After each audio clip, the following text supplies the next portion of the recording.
People say you have to have a lot of passion for what you're doing, and it's totally true. And the reason is because it's so hard that if you don't, any rational person would give up.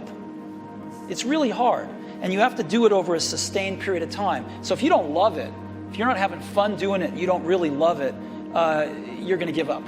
And that's what happens to most people, actually. If you really look at the ones that ended up, being successful, unquote, in the eyes of society, and the ones that didn't, oftentimes it's the ones that are successful loved what they did so they could persevere when it got really tough. And the ones that didn't love it quit because they're sane. Right? Who would want to put up with this stuff if you don't love it? So it's a lot of hard work, and it's a lot of worrying constantly.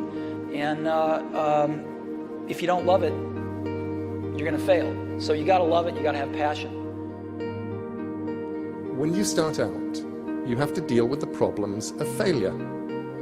You need to be thick-skinned to learn that not every project will survive. A freelance life, a life in the arts, is sometimes like putting messages in bottles on a desert island and hoping that someone will find one of your bottles and open it and read it and put something in a bottle that will wash its way back to you. Appreciation or a commission or money or love. And you have to accept that you may put out hundreds of things for every bottle that winds up coming back. If you have an idea of what you want to make, what you were put here to do, then just go and do that.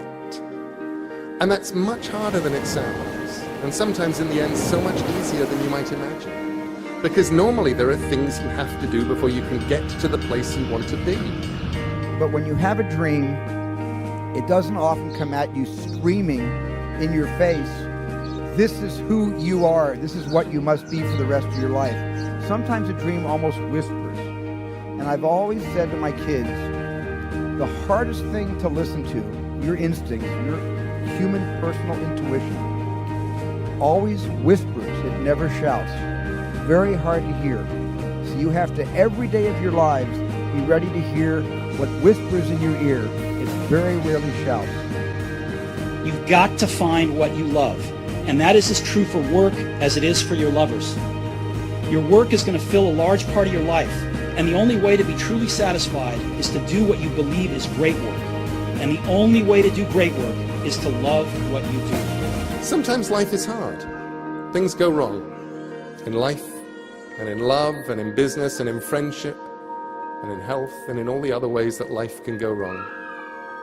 And when things get tough, this is what you should do. Make good art.